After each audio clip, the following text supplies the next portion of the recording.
رمضان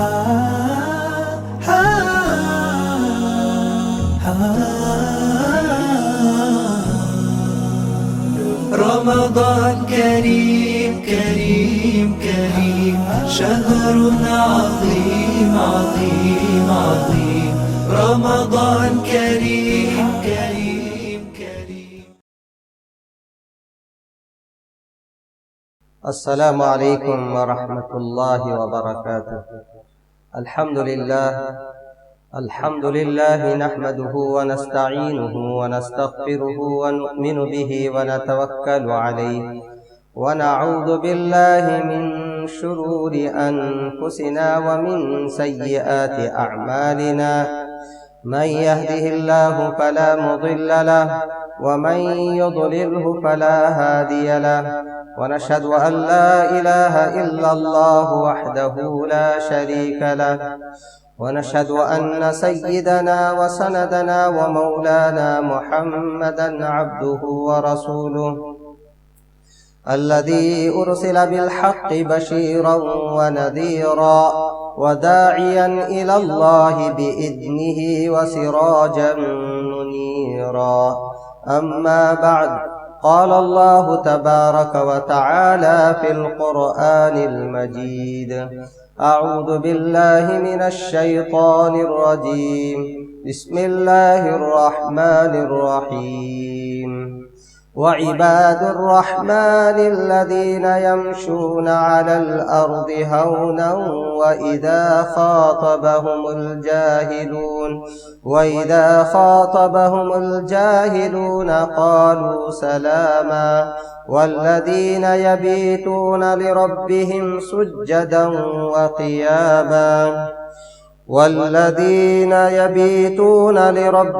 سجدا وقياما.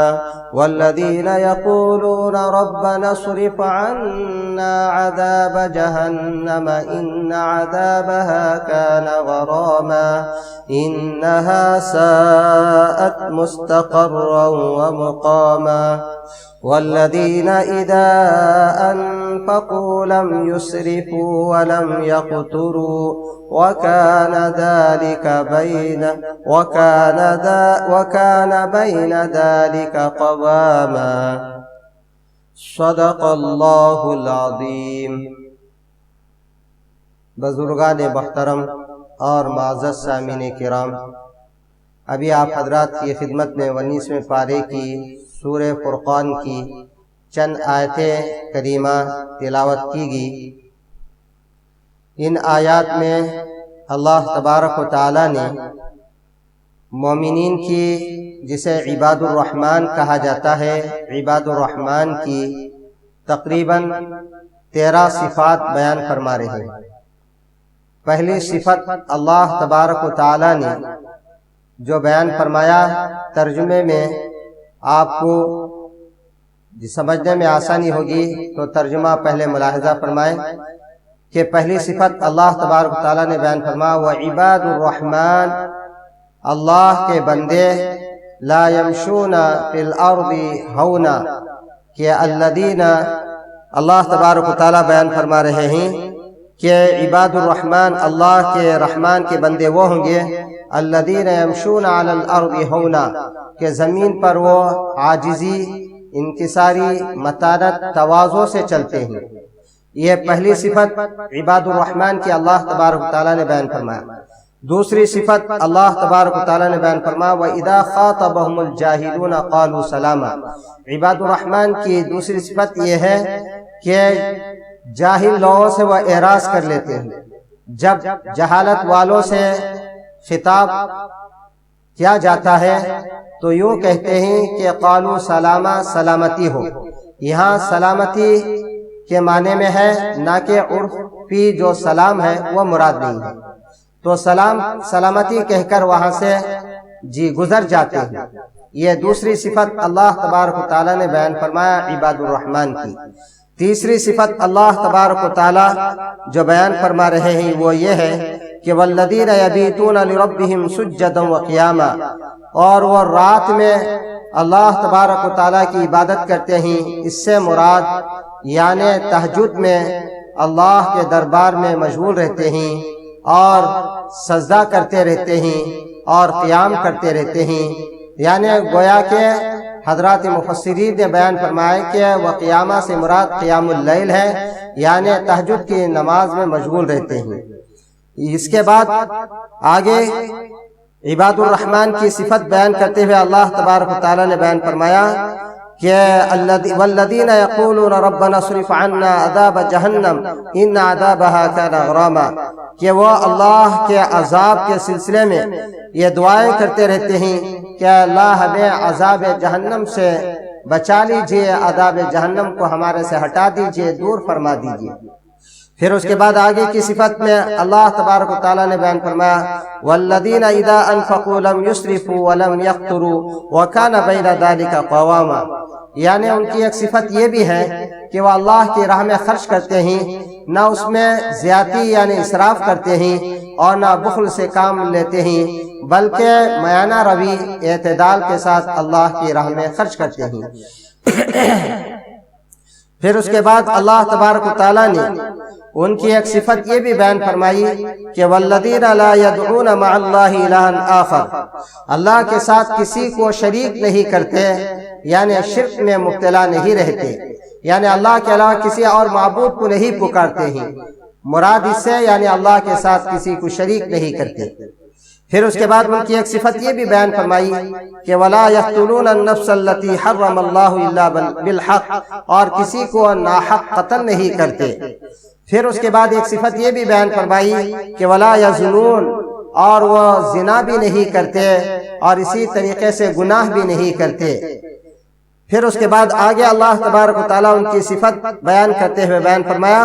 وَالَّذِينَ لَا يَشْهَدُونَ الزُّورَ، یہ 10ویں صفت ان کی بیان کی جاری ہے کہ وہ جھوٹی مجلسوں میں شریک نہیں ہوتے ہیں، حاضری نہیں دیتے ہیں، اور جہاں مجلسوں میں جھوٹ گویائی ہوتی ہے، جھوٹ بولا جاتا ہے، تو ان مجلسوں میں وہ شرکت نہیں کرتے۔ اور اس کے بعد 11ویں صفت بیان کرتے ہوئے اللہ تبارک و تعالیٰ نے بیان فرمایا وَإِذَا مَرُّوا بِاللَّغْوِ مَرُّوا كِرَامًا، جب لایانی باتوں سے، باطل باتوں پر سے گزر ہوتا ہے تو وہ وہاں سے گزر جاتے ہیں شرافت کے ساتھ۔ مروا کراما، کراما کے معنی آتے ہیں شرافت کے ساتھ وہ گزر جاتے ہیں۔ اور اس کے بعد آگے اللہ تبارک و تعالیٰ ان کی 12ویں صفت کو بیان کرتے ہوئے فرمایا والذین اذا ذکروا بآیات ربہم لم یخروا علیہا صما وعمیانا، جب اللہ تبارک و تعالیٰ کی آیتیں کی یاد دہانی کروائی جاتی ہے، اس کو یاد دلایا جاتا ہے، تو اندھے اور بہرے بن کر اس کو نہیں سنتے ہیں، بلکہ بہت ہی غور و خوض کے ساتھ سمع اور اسی طریقے سے غور و فکر کے ساتھ سنتے ہیں۔ یہ بھی ان کی 12ویں صفت اللہ تبارک و تعالیٰ نے بیان فرمایا۔ پھر اس کے بعد آخری میں ان کی ایک صفت 13ویں یہ بیان فرمائی جو نیک بیوی اور نیک اولاد کے سلسلے میں دعا ہے، وہ یوں دعا مانگتے ہیں اے اللہ ہماری اولاد کو اور ہماری بیویوں کو ہماری آنکھوں کا ٹھنڈک بنا دیجئے اور ہمیں متقیوں کا امام اور پیشوا بنا دیجئے۔ یہ گویا کہ سورہ فرقان کی یہ چند آیتیں تھی جس میں اللہ تبارک و تعالیٰ نے عباد الرحمن کی صفتیں بیان فرمایا ہے۔ اب عباد الرحمن کے کیا معنی ہیں؟ عباد یہ عبد کی جمع ہے۔ عبد کے معنی آتے ہیں کہ جو اللہ تبارک و تعالیٰ نے جس چیز کا کرنے کا حکم دیا ہے، جس کام کا کرنے کا حکم دیا ہے، اس کو بجا لاتے ہیں، اس میں خلاف ورزی نہیں کرتے ہیں۔ اب ان کی صفت میں پہلی صفت یہ بیان فرمائی ہے کہ وَيَمْشُونَ عَلَى الْأَرْضِ هَوْنًا وَالَّذِينَ يَمْشُونَ عَلَى الْأَرْضِ هَوْنًا، ہونا کے معنی حضرات مفسرین نے بیان فرمایا ہے کہ اس کے معنی سکینت کے آتے ہیں، وقار کے آتے ہیں، متانت کے آتے ہیں، عاجزی کے آتے ہیں اور جھک کر چلنے کے آتے ہیں، اور اس کو قرآن و حدیث کی اصطلاح میں تواضع کہتے ہیں۔ تو تواضع سے بھی علماء نے اس کی تعریف بیان فرمائی ہے۔ تو گویا کہ عباد الرحمن کی جو صفت اللہ تبارک و تعالیٰ نے جو بیان فرمایا ہے، پہلی صفت تواضع کی بیان فرمائی ہے کہ اللہ کے نیک بندے وہ ہوتے ہیں جن کے اندر اللہ تبارک و تعالیٰ تواضع کی صفت کو اللہ تبارک و تعالیٰ پیدا فرماتے ہیں۔ لہذا میں آپ حضرات کی خدمت میں تھوڑی اسی آیت کی تشریح کر دیتا ہوں، پھر اس کے بعد اگر وقت باقی رہے تو بقیہ صفات کی بھی تھوڑی تھوڑی تشریح کرنا چاہتا ہوں۔ عزیزان محترم، تواضع کی فضیلت کے سلسلے میں اللہ کے پیارے حبیب صلی اللہ علیہ وسلم نے حدیث میں ارشاد فرمایا، من تواضع للہ رفعہ اللہ، جو اللہ کے لیے تواضع اختیار کرتا ہے، عاجزی اختیار کرتا ہے، فروتنی اختیار کرتا ہے، اور اسی طریقے سے اللہ تبارک و تعالیٰ کے لیے متانت اختیار کرتا ہے، تو اللہ تبارک و تعالیٰ اس کے درجات کو بلند فرما دیتے ہیں۔ تو گویا کہ اس حدیث کا مطلب یہ ہوا کہ تواضع یہ رفعت اور سربلندی کا ذریعہ ہے، کہ جو اللہ کے لیے تواضع اختیار کرتا ہے، فروتنی اختیار کرتا ہے، تو اللہ تبارک و تعالیٰ دنیا کے اندر بھی اس کو عزت عطا فرماتے ہیں، سربلندی عطا فرماتے ہیں، سرخ روئی عطا فرماتے ہیں، لوگوں کی نگاہ میں بھی وہ سرخ روئی حاصل کر لیتا ہے، لوگوں کی نگاہ میں بھی اللہ تبارک و تعالیٰ اس کو محبوب بنا دیتے ہیں، باعزت بنا دیتے ہیں اور مکرم فرما دیتے ہیں۔ تو اس سے معلوم ہوا کہ تواضع اور فروتنی کی اہمیت اس حدیث پاک سے معلوم ہوتی ہے کہ جن حضرات کے دل کے اندر تواضع نہ ہوگا وہ فرعون بن جاتا ہے، وہ ظالم بن جاتا ہے، وہ نمرود بن جاتا ہے، اور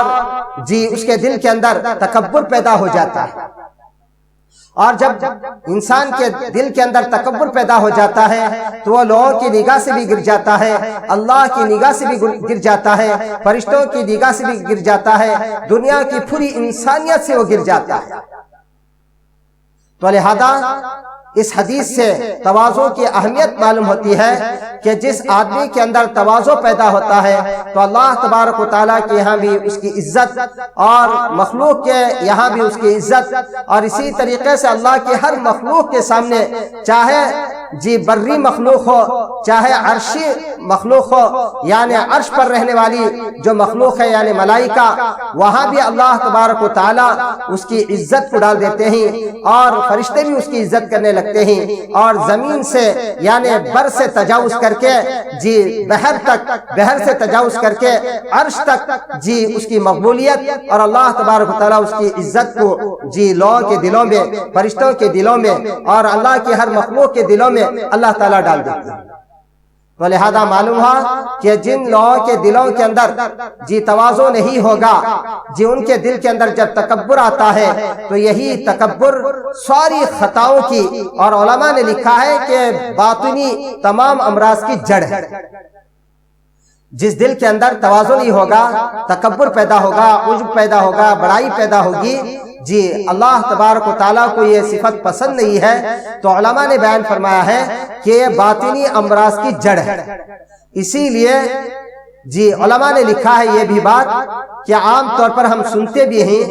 کہ دنیا کے اندر، اس کائنات کے اندر سب سے پہلی نافرمانی کرنے والا ابلیس ہے، اور سب سے پہلے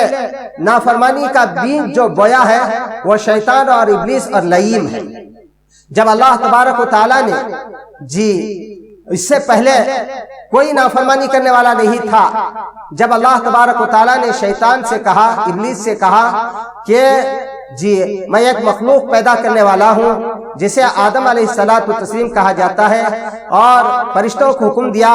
کہ تم حضرت آدم کو سجدہ کرو، تو الحمدللہ سب فرشتوں نے حضرت آدم علیہ السلام کو سجدہ کیا، لیکن شیطان کو جب حکم ہوا تو اس نے انکار کر دیا، جیسا کہ قرآن کریم میں اللہ تبارک و تعالیٰ نے سورہ بقرہ میں ارشاد فرمایا، وَإِذَا قُلْنَا لِلْمَلَائِكَةِ اسْجُدُوا لِآدَمَ فَسَجَدُوا إِلَّا إِبْلِيسَ، اور اس کی وجہ ابلیس نے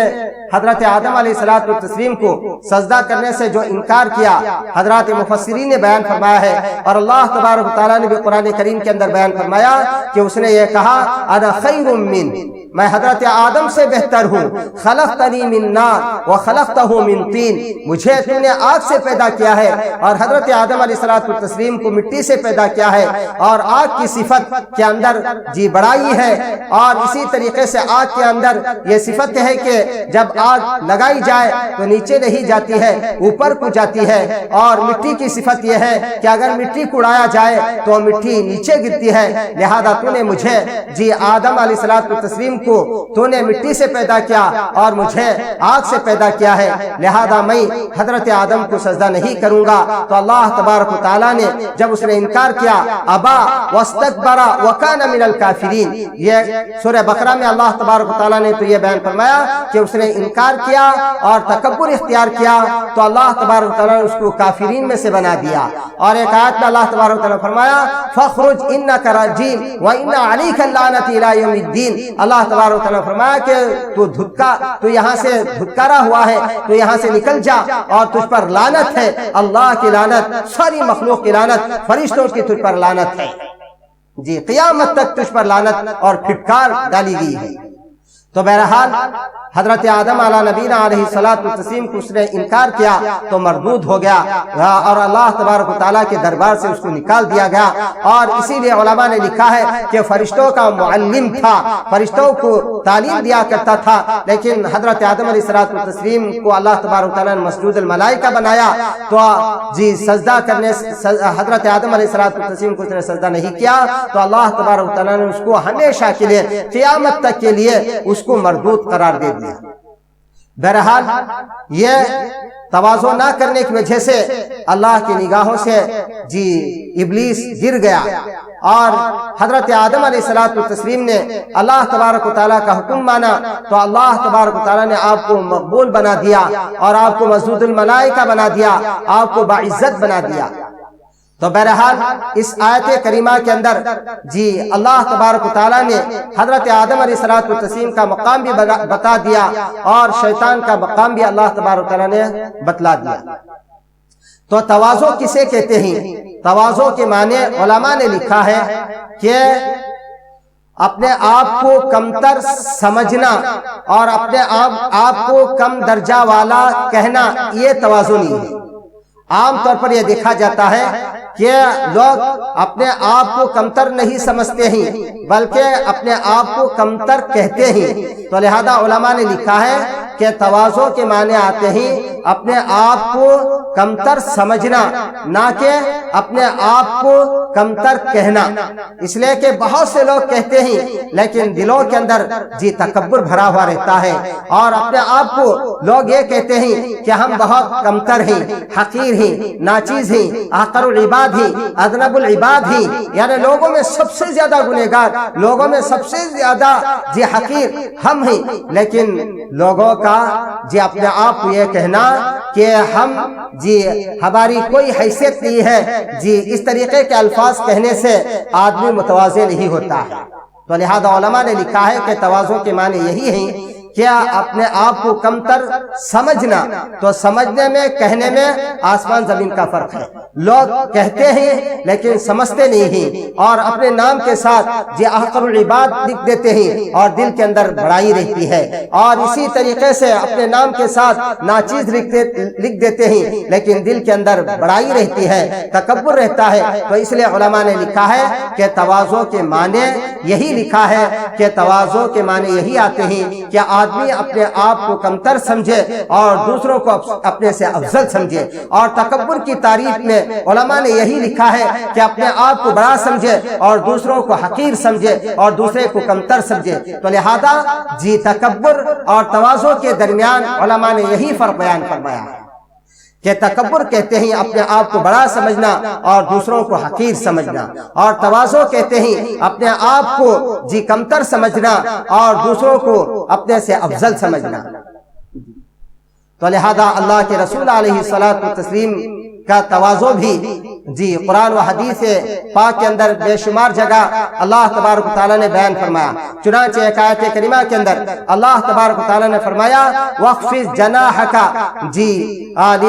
لِمَنِ اتَّبَعَكَ لِلْمُؤْمِنِينَ۔ اللہ تبارک و تعالیٰ اس آیت کریمہ کے اندر اللہ کے پیارے حبیب صلی اللہ علیہ وسلم کو تواضع اختیار کرنے کا حکم دیتے ہوئے فرماتے ہیں وَاخْفِضْ جَنَاحَكَ، اے نبی آپ اپنے بازوں کو جھکا دیجئے، اے نبی آپ جی تواضع اختیار کیجئے لِمَنِ اتَّبَعَكَ مِنَ الْمُؤْمِنِينَ، ان مومنین کے لیے جو آپ کے پیروکار ہیں۔ تو اس سے معلوم ہوا کہ اللہ کے پیارے حبیب صلی اللہ علیہ وسلم کو تواضع اختیار کرنے کا حکم دیا جا رہا ہے، لہذا میرا اور آپ کے لیے تو بدرجہ اولا جی تواضع اختیار کرنا چاہیے۔ اور دوسری آیت کریمہ کے اندر اللہ تبارک و تعالیٰ نے بیان فرمایا یا ایھا الذین آمنوا من یرتد منکم عن دینہ فسوف یأتی اللہ بقوم یحبونہم ویحبونہ اذلۃ علی المؤمنین واعزۃ علی الکافرین۔ اللہ تبارک و تعالیٰ یہاں بیان فرما رہے ہیں کہ جو لوگ جی اللہ کے دین سے جی پھر جائیں گے، ارتداد اختیار کر لیں گے، تو اللہ تبارک و تعالیٰ ایک ایسی قوم پیدا کرے گا یحبونہم، جو اللہ تبارک و تعالیٰ جی اللہ تبارک و تعالیٰ ان سے محبت کریں گے، ویحبونہ، اور اللہ جی وہ اللہ سے محبت کریں گے، یحبونہ، اور اللہ تبارک و تعالیٰ سے وہ محبت کریں گے، اذلۃ علی المؤمنین، جی اور مومنین کے لیے وہ نرم ہوں گے اور تواضع اختیار کریں گے، عزت علی الکافرین، اور کافرین کے لیے سخت ہوں گے۔ تو لہذا پہلی والی آیت کریمہ کے اندر اللہ تبارک و تعالیٰ نے جی اللہ کے پیارے حبیب صلی اللہ علیہ وسلم سے خطاب کرتے ہوئے فرمایا اے نبی آپ اپنے پیروکار مومنین کے لیے اور اسی طریقے سے آپ کے متبعین کے لیے تواضع اختیار کیجئے، فروتنی اختیار کیجئے۔ تو اس سے معلوم ہوتا ہے کہ جو وقت کا سربراہ ہوتا ہے، جو وقت کا بڑا ہوتا ہے، جو عالم ہوتا ہے، جو ذمہ دار ہوتا ہے، جب وہ خود تواضع اختیار کرے گا تو اس کے جو مامورین ہیں، اس کے جو مخاطبین ہیں، اس کے جو شاگرد ہیں، خود بخود تواضع اختیار کریں گے۔ تو اللہ کے پیارے حبیب صلی اللہ علیہ وسلم کو پہلی آیت کریمہ کے اندر تواضع کا حکم دے رہے ہیں، اور دوسری آیت کریمہ کے اندر جی مومنین کی صفات بیان کرتے ہوئے یہ فرمایا کہ مومنین کو بھی چاہیے کہ وہ فروتنی اختیار کرے، مومنین کے ساتھ نرم ہو جائے، مومنین کے ساتھ سختی اختیار نہ کرے، اور مومنین کے ساتھ تواضع اختیار کرے۔ اور تیسری آیت کریمہ کے اندر اللہ تبارک و تعالیٰ بیان فرما رہے یا ایھا الناس انا خلقناکم من ذکر و انثی وجعلناکم شعوبا وقبائل لتعارفوا، اے لوگو ہم نے تم کو ایک مرد اور ایک عورت سے پیدا کیا ہے، یعنی تمہاری اصل ایک ماں باپ سے ہے، اور یہ قبیلے، یہ خاندان کس لئے پیدا کیے ہیں؟ اللہ تبارک و تعالیٰ نے قبیلوں کو، خاندانوں کو یہ صرف معرفت کے لیے، یہ صرف شناخت کے لیے، صرف پہچانت کے لیے اللہ تبارک و تعالیٰ نے بنایا ہے، ورنہ قبیلوں کو بنانے کی ضرورت نہیں تھی، اور اسی طریقے سے نسلوں کو بنانے کی ضرورت نہیں تھی۔ لہذا اس آیت کریمہ سے معلوم ہوتا ہے کہ نسلوں پر اور خاندانوں پر فخر کرنے کی اجازت نہیں ہے۔ اسی لیے ایک حدیث میں اللہ کے پیارے حبیب صلی اللہ علیہ وسلم نے فرمایا من بطأ به عمله لم يسری نسبه، او کما قال النبی علیہ الصلوۃ والتسلیم، جس کا نسب کسی آدمی کو پیچھے کر دے تو اس کا کسی کا عمل آدمی کو اگر پیچھے کر دے تو اس کا نسب، اس کا حسب اس کو آگے نہیں بڑھا سکتا ہے۔ اسی لیے حضرت فاطمہ رضی اللہ تعالیٰ عنہ سے یہی کہا تھا ایک وقت اللہ کے پیارے حبیب صلی اللہ علیہ وسلم سے اے فاطمہ تم اللہ کے پیارے حبیب صلی اللہ علیہ وسلم کی لاڈلی بیٹی ہو، لہذا تم عمل کیے بغیر تم جنت میں نبی کا واسطہ لے کر نہیں جا سکتی، لہذا تم کو جنت میں جانا ہے تو نبی کے واسطے سے نہیں جانا ہے بلکہ تم اپنے عمل سے تم جنت میں جاؤ گی۔ تو لہذا جی اس حدیث پاک سے معلوم ہوتا ہے اور اس آیت کریمہ سے معلوم ہوتا ہے کہ نسب حسب پر فخر کرنا کوئی چیز نہیں رکھتا ہے، اور اس پر فخر نہیں کرنا چاہیے، بلکہ اللہ تبارک و تعالیٰ آگے خود فرما رہے ہیں کہ ان اکرمکم عند اللہ اتقاکم، اللہ کے نزدیک جو سب سے زیادہ بامکرم ہے وہ تقوی ہے، اللہ کا ڈر ہے۔ تو آیت کریمہ سے معلوم ہوتا ہے کہ تکبر اور اپنے آپ کو بڑا سمجھنا، اور اسی طریقے سے اور دیگر چیزوں میں جی اپنے آپ کو بڑا سمجھ کر جی اگر کوئی عبادت بھی اگر بجا لا رہے ہیں تو اللہ تبارک و تعالیٰ کے یہاں قبول نہیں کی جائے گی۔ اللہ کے پیارے حبیب صلی اللہ علیہ وسلم کے تواضع کے بے شمار جی واقعات احادیث مبارکہ کے اندر بیان کیے گئے۔ چنانچہ حضرت انس رضی اللہ تعالیٰ بیان کرتے ہیں کہ اللہ کے پیارے حبیب صلی اللہ علیہ وسلم کی خدمت میں کوئی ملاقات کے لیے کوئی آدمی آتا تو آپ صلی اللہ علیہ وسلم سے مصافحہ کرتا تو آپ صلی اللہ علیہ وسلم اس وقت تک اس کا ہاتھ نہیں چھوڑتے جب تک کہ مصافحہ کرنے والا ہاتھ نہیں چھوڑ دیتا، اور اسی طریقے سے جب تک کہ آنے والا چہرہ نہیں پھیر لیتا اس وقت تک اللہ کے پیارے حبیب صلی اللہ علیہ وسلم اپنے چہرے کو نہیں پھیر لیتے۔ یہ ملاقات میں اللہ کے پیارے حبیب صلی اللہ علیہ وسلم کی تواضع بیان کی جا رہی ہے، اور اسی طریقے سے اللہ کے پیارے حبیب صلی اللہ علیہ وسلم کے کھانے کے سلسلے میں حضرات علماء نے، حضرات محدثین نے بیان فرمایا کہ ما رائی رسول اللہ صلی اللہ علیہ وسلم یأکل متکئا قط، اللہ کے پیارے حبیب صلی اللہ علیہ وسلم کو میں نے کبھی نہیں دیکھا کہ آپ صلی اللہ علیہ وسلم کھاتے وقت ٹیک لگا کر کھا رہے ہوں۔ ٹیک لگا کر کھانا یہ مترفین کی عادت ہے، اور یہ ٹیک لگا کر کھانا یہ متکبرین کی عادت ہے، تکبر اختیار کرنے والوں کی عادت ہے۔ اللہ کے پیارے حبیب صلی اللہ علیہ وسلم کی صفت اللہ تبارک و تعالیٰ نے قرآن کریم کے اندر خود بیان فرمایا ہے کہ آپ صلی اللہ علیہ وسلم کے اندر رائی کے دانے کے برابر بھی تکبر کی صفت نہیں تھی۔ آپ فروتنی اختیار کرتے تھے، کھانے میں بھی فروتنی اختیار کرتے تھے، تواضع اختیار کرتے تھے، عبادتوں کے اندر بھی آپ تواضع اختیار کرتے تھے، چلنے میں بھی آپ صلی اللہ علیہ وسلم فروتنی اختیار کرتے تھے، جیسا کہ آگے کے جملے میں اللہ کے پیارے حبیب صلی اللہ علیہ وسلم کی چلنے کی صفت بیان کرتے ہوئے حضرات صحابہ نے فرمایا وَلَا يَتَعُ عَقَبَهُ رَجُلَانِ، آپ صلی اللہ علیہ وسلم جب چلتے تو آپ کے پیچھے کوئی دو آدمی نہیں چلا کرتے تھے، بلکہ سب کے ساتھ آپ صلی اللہ علیہ وسلم چلا کرتے تھے۔ بیٹھتے تو سب کے ساتھ مل کر بیٹھتے، کبھی امتیاز نہیں ہوتا تھا کہ آپ صلی اللہ علیہ وسلم کون ہی، صحابہ کون ہی، لیکن حضرات صحابہ نے آپ صلی اللہ علیہ وسلم سے درخواست پیش کی، اے اللہ کے رسول بدوی لوگ آتے ہیں کہ صحابہ میں اور آپ میں کوئی امتیاز نہیں رہتا ہے، اس لیے اے اللہ کے رسول آپ کو ہم مسرت لگا کر دیں گے، لہذا آپ اس پر اوپر تشریف فرما رہی ہے، آپ اوپر بیٹھیے تاکہ ہمارے میں آپ میں امتیاز ہو سکے اور آنے والے بدوی عربی لوگ سمجھ سکے کہ اللہ کے پیارے حبیب صلی اللہ علیہ وسلم ہی اتنا اللہ کے رسول علیہ الصلوۃ والتسلیم بیٹھنے میں، کھانے میں، عبادتوں میں تواضع اختیار کرتے تھے۔ آج اللہ کے پیارے حبیب صلی اللہ علیہ وسلم کی تعلیمات سے واقف نہ ہونے کی وجہ سے کھانے میں بھی ہم تکبر اختیار کرتے ہیں، عبادتوں میں تکبر اختیار کرتے ہیں، چلنے میں بھی تکبر اختیار کرتے ہیں، رہن سہن میں بھی تکبر اختیار کرتے ہیں۔ اللہ کے پیارے حبیب صلی اللہ علیہ وسلم نے ہمیں سکھا کر گئے ہیں کھانا کیسا کھانا چاہیے، جیسا کہ آپ صلی اللہ علیہ وسلم فرماتے ہیں انا آکل کما آکل العبد، میں ایسا کھانا کھاتا ہوں جیسے ایک چھوٹا سا بچہ کھانا کھاتا ہے، تواضع کے ساتھ دو زانو بیٹھ کر تین انگلیوں سے اور اسی طریقے سے اپنے سامنے سے بسم اللہ بول کر آپ صلی اللہ علیہ وسلم اور اسی طریقے سے نیچے بیٹھ کر کھاتے ہیں، اور میز پر اور اسی طریقے سے ٹیبل پر کبھی آپ صلی اللہ علیہ وسلم نے پوری زندگی، پوری حیات طیبہ آپ صلی اللہ علیہ وسلم نے ٹیبل پر بیٹھ کر کھانا نہیں تناول فرمایا۔ لیکن عزیز دوست بزرگوں، آج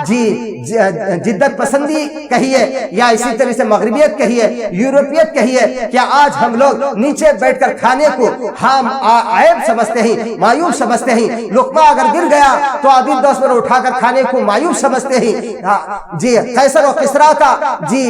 مقام ہے۔ حضرت حذیفہ بن یمان رضی اللہ تعالیٰ عنہ جب آپ کے دربار میں آپ کو دعوت دی گئی تھی، آپ کھانا کھا رہے ہیں اور لقمہ گر گیا تو بازو والا آپ کو دھکا دے کر یہ کہہ رہا ہے، اشارے سے کہہ رہا ہے یہ مقام وہ ہے قیصر و کسریٰ کا ہے، بادشاہ کا ہے، یہاں گرا ہوا لقمہ اگر اٹھا کر کھائیں گے تو عیب سمجھا جائے گا، لہذا آپ اس کا لحاظ رکھیے۔ تو حضرت حذیفہ بن یمان رضی اللہ تعالیٰ فرمایا اتترک سنت لہؤلاء الحمقاء اتترک سنت حبیبی لہؤلاء الحمقاء، کیا میں پیارے آقا جناب محمد رسول اللہ صلی اللہ علیہ وسلم کی سنت کو ان بیوقوفوں کی وجہ سے ترک کر دو؟ آپ نے لقمہ اٹھایا، صاف کر کر آپ نے تناول فرما لیا۔ یہ ہے اللہ کے پیارے حبیب صلی اللہ علیہ وسلم کی تواضع، یہ ہے حضرات صحابہ کی تواضع۔ ہمیں بھی یہ واقعات ہمیں دعوت دے رہے ہیں کہ ہم بھی کھانے میں بھی اللہ کے پیارے حبیب صلی اللہ علیہ وسلم کی تواضع اختیار کریں، چلنے میں بھی اللہ کے رسول علیہ السلام کی تواضع اختیار کریں، سونے میں بھی اللہ کے رسول صلی اللہ علیہ وسلم کی تواضع اختیار کریں، عبادتوں میں بھی اللہ کے رسول علیہ السلام کی تواضع اختیار کریں۔ اسی لیے اللہ تبارک و تعالیٰ نے حدیث پاک کے اندر ارشاد فرمایا من تواضع للہ رفعہ اللہ، جو اللہ اللہ کے لیے تواضع اختیار کرتا ہے اللہ تبارک و تعالیٰ اس کے درجات کو بلند فرماتے ہیں، اور جو تواضع اختیار نہیں کرتا ہے اللہ تبارک و تعالیٰ اس کے درجات کو بلند نہیں فرمائیں گے، اور دنیا میں بھی اس کو عزت نہیں مرحمت فرمائیں گے، آخرت میں بھی اللہ تبارک و تعالیٰ اس کو سرخری نہیں عطا فرمائیں گے۔ اور بھی بہت سے واقعات حضرات اکابرین کے کتابوں کے اندر ڈھیر سارے پڑے ہوئے ہیں، لیکن مجھے اب عرض کرنا نہیں ہے، خلاصتاً یہی آپ کو عرض کرنا چاہتا ہوں کہ ہم کھانے میں بھی اللہ کے پیارے حبیب صلی اللہ علیہ وسلم کے تواضع والے واقعات کو اختیار کر کے ہم کھانا کھائے، اور اسی طرح سے پی رہے ہیں تو آپ صلی اللہ علیہ وسلم کس طرح سے پیا کرتے تھے، اللہ کے پیارے حبیب صلی اللہ علیہ وسلم چل رہے ہیں تو کس طرح چلتے تھے، ہم حدیث کی کتابوں سے اور قرآن کے احکامات سے ہم ان واقعات کو عکس کر کے ہم اپنی زندگی کو بھی ڈھالے، اپنی زندگی کے اندر بھی ان واقعات کو لائے، اور اپنی زندگی کے اندر بھی تبدیلی لانے کی کوشش کرے، انقلاب لانے کی کوشش کرے اور اللہ کے پیارے حبیب صلی اللہ علیہ وسلم کے تواضع کے واقعات کو سن کر اس پر عمل کرنے کی توفیق عطا فرمائے۔ میں دعا کرتا ہوں کہ اللہ تبارک و تعالیٰ مجھے اور آپ کو اللہ کے پیارے حبیب صلی اللہ علیہ وسلم حضرات صحابہ کے تواضع والے واقعات کو اختیار کر کے اپنانے کی اللہ ہمیں توفیق عطا فرمائے، آمین وآخر دعوانا الحمدللہ رب العالمین۔ اب آخری میں چند مسائل بیان کر کے اپنی بات کو ختم کرتا ہوں۔ کمنٹ باکس میں 2-4 دن پہلے محمد شہزاد نامی شخص ایک سوال ارسال کیے تھے، سوال بھیجے تھے۔ ان کا سوال یہ تھا کہ شادی سے پہلے نوجوان لڑکی کیا اعتکاف کر سکتی ہے اور اعتکاف میں بیٹھ سکتی ہے یا نہیں؟ تو اس کا جواب یہ ہے کہ اعتکاف میں بیٹھنے کے لیے شادی شدہ ہونا، غیر شادی شدہ ہونا شرط نہیں ہے۔ غیر شادی شدہ بھی نوجوان لڑکی بیٹھ سکتی ہے، اور اسی طریقے سے شادی شدہ بھی بیٹھ سکتے ہیں، لیکن ہمارے یہاں عام طور پر یہ نظریہ بن چکا ہے کہ شادی شدہ جو بوڑھی عورتیں ہوتی ہیں، عمر رسیدہ ہوتی ہیں، وہی اعتکاف کرنا چاہیے، نوجوان شادی سے پہلے نہیں بیٹھنا چاہیے، یہ ہماری غلط فہمی ہے۔ لہذا اس کی ہم اصلاح کر لینا چاہیے کہ غیر شادی شدہ بھی بیٹھ سکتی ہیں، ہاں البتہ نابالغ بچی ہے تو اس کو ابھی وہ نماز کی اور دیگر احکامات کی مکلف نہیں ہے تو نابالغ بچی کو نہیں بٹھانا چاہیے، غیر شادی شدہ اگر ہے تو اس کو بٹھا سکتے ہیں۔ اور اسی طریقے سے ایک اور سوال کمنٹ باکس میں جناب یونس صاحب بھیجے تھے۔ ان کا سوال یہ تھا کہ انہوں نے یہ سوال کیا کہ اگر رمضان مبارک میں ہم نے قرآن کی تلاوت کی ہے تو کیا رمضان مبارک ہی میں اس کا ایصال ثواب کرنا چاہیے، مرحومین کو پہنچانا چاہیے، یا بعد میں بھی پہنچا سکتے ہیں؟ تو حضرات فقہا نے یہ بیان فرمایا ہے کہ جو عبادتیں ہم رمضان مبارک میں نفلی عبادتیں کرتے ہیں، چاہے وہ تلاوت ہو، چاہے تسبیحات ہو وغیرہ، رمضان میں پہنچانے سے زیادہ ثواب ہے۔ کیوں؟ اس لیے کہ نفل کا ثواب اللہ تبارک و تعالیٰ فرائض کے برابر عطا فرماتے ہیں، اور ایک فرض کا ثواب 70 فرائض کے برابر ثواب عطا فرماتے ہیں۔ تو لہذا رمضان میں جو قرآن شریف پڑھا ہوا ہے، رمضان میں اگر بخش دے تو زیادہ ثواب ملتا ہے،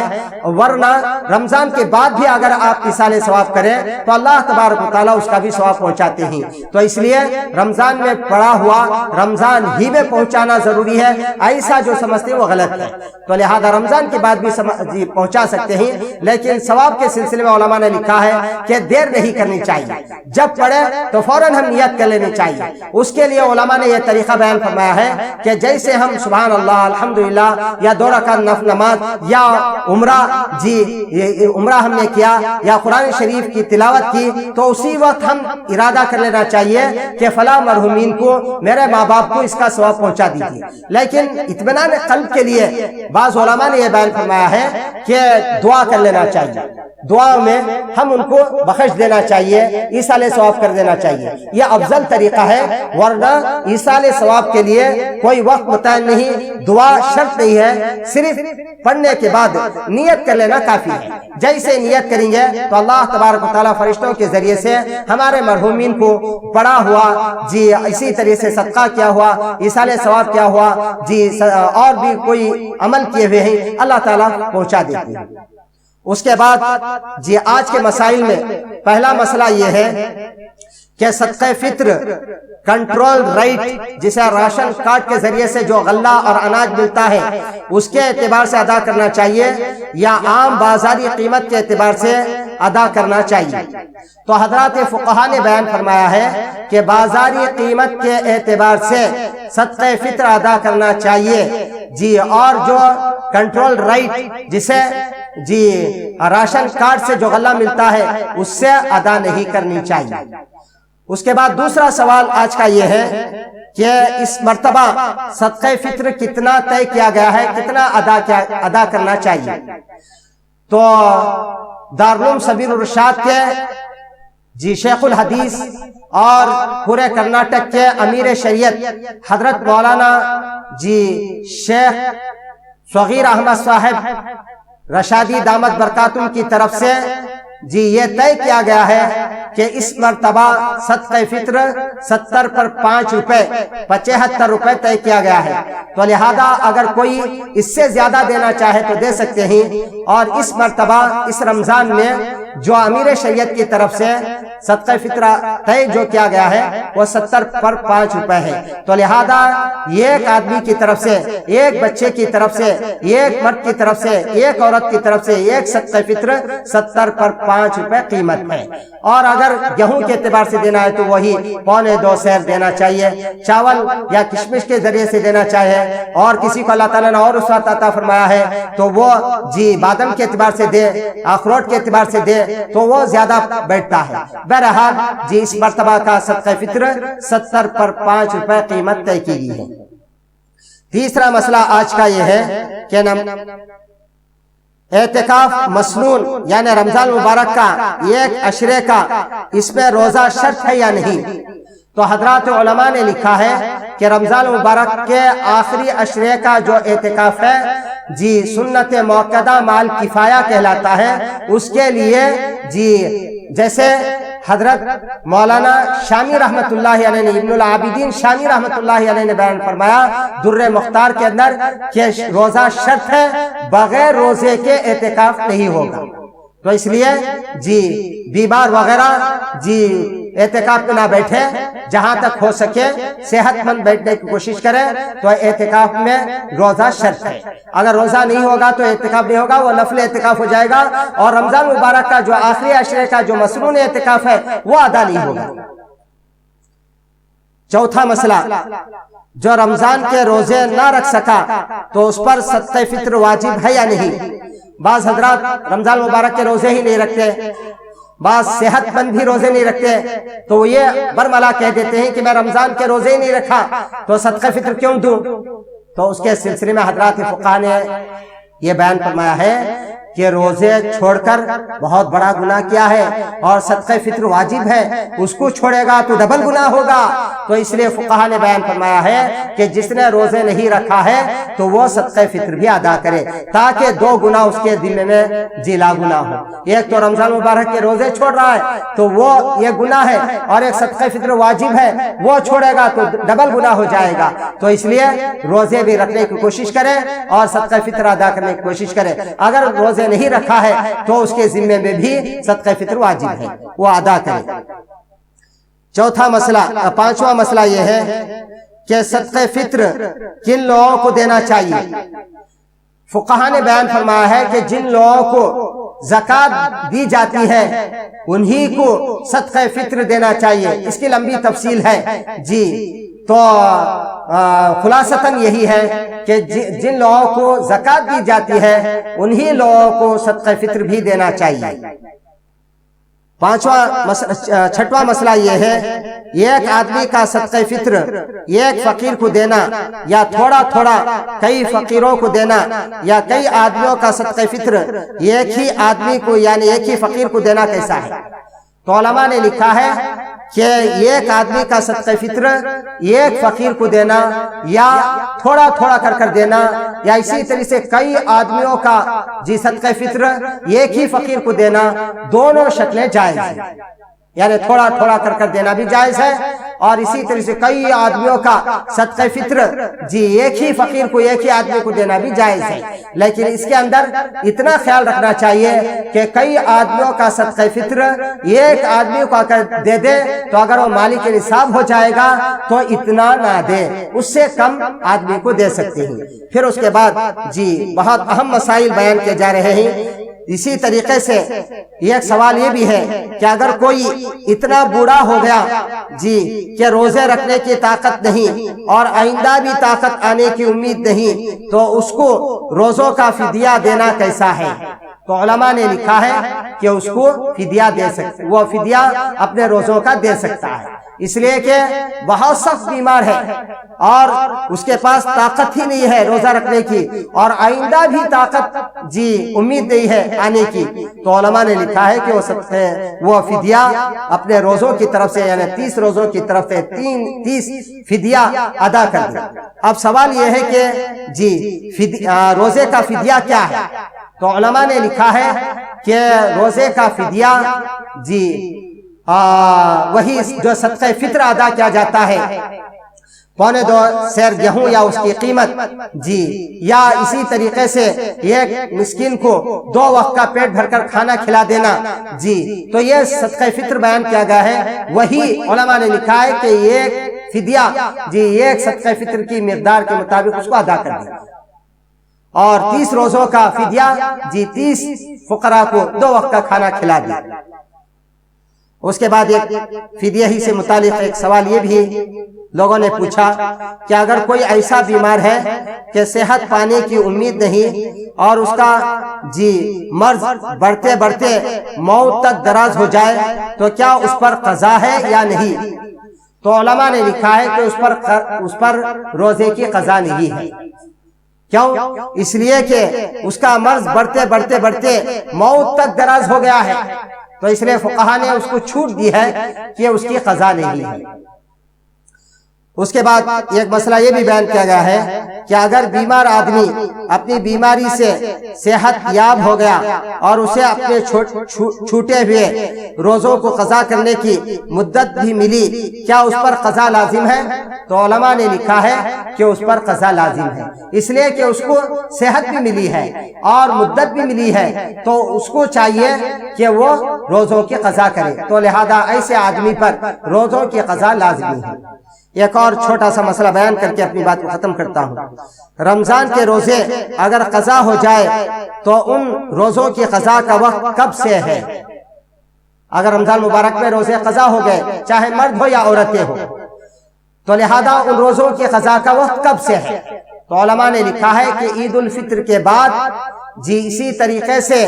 جی ایام تشریق یعنی 10ویں ذی الحجہ سے لے کر 13ویں ذی الحجہ کے بعد جتنے سال کے جتنے ایام ہوں گے اس میں ادا کر دینا چاہیے. لیکن فقہا نے یہ لکھا ہے کہ رمضان مبارک کے بعد اور یہ ایام ختم ہونے کے بعد جہاں تک ہو سکے جلدی سے جلدی ادا کرنے کی کوشش کرے، اس لیے کہ موت کی کوئی گارنٹی نہیں ہے. پھر اس کے بعد موت آ جائے اور ہمارے ذمے میں روزہ رہ جائے اور اللہ کے یہاں پکڑ ہو جائے، تو اس لیے علماء نے لکھا ہے کہ جہاں تک ہو سکے جلدی ادا کرنے کی کوشش کرے. اور اسی سے ملتا ایک چھوٹا سا جی سوال ہے، اگر کئی روزے قضا ہو تو کیا لگاتار روزے رکھنا ضروری ہے؟ رمضان مبارک کے کئی روزے قضا ہو گئے کہ کیا لگاتار جی ریگولر روزہ رکھنا چاہیے یا چھوڑ کر روزہ رکھ سکتے ہیں؟ تو علماء نے لکھا ہے کہ کفارے کے روزے اگر ہیں تو اس پہ لگاتار پے در پہ مسلسل روزہ رکھنا ضروری ہے. ہاں رمضان مبارک کے اگر قضا ہی تو لگاتار رکھنے کی ضرورت نہیں ہے. 2 روزے رکھ لیے پھر چھوڑ دیے، پھر 4 روزے رکھے چھوڑ دیے، تو اس طریقے سے سال بھر آپ جی 2-4 دن چھوڑ کر 1 مہینہ چھوڑ کر 10 دن چھوڑ کر جی روزے رکھ سکتے ہیں. اس میں لگاتار روزے رکھنے کی ضرورت نہیں ہے. اللہ تبارک و تعالیٰ سے دعا ہے کہ اللہ تبارک و تعالیٰ مجھے اور آپ کو کہنے سننے زیادہ عمل کرنے کی توفیق عطا فرمائے اور جو قرآن و حدیث کی روشنی میں اور فقہ کی روشنی روشنی میں جو مسائل بیان کیے جا رہے ہیں اللہ پاک مجھے بھی آپ کو بھی جان جان کر عمل کرنے کی توفیق عطا فرمائے، اور اللہ تبارک و تعالیٰ سننے والوں کو میں اپنی طرف سے اور ہمارے چینل والوں کی طرف سے دعا گو ہوں کہ اللہ تبارک و تعالیٰ آپ تمام کو صحت عاجلہ مستمرہ دائمہ عطا فرمائے، اور اسی طریقے سے جو وبائی مرض پھیلا ہوا ہے جسے کرونا وائرس کہتے ہیں، اللہ تبارک و تعالیٰ آپ کی بھی ہماری بھی پوری امت کی اللہ تعالیٰ حفاظت فرمائے، اور پوری دنیا سے اللہ تبارک و تعالیٰ اس وبائی مرض کا خاتمہ فرمائے، اور اللہ تبارک و تعالیٰ پوری دنیا سے اس کو ختم فرمائے، آمین وآخر دعوانا الحمدللہ رب العالمین۔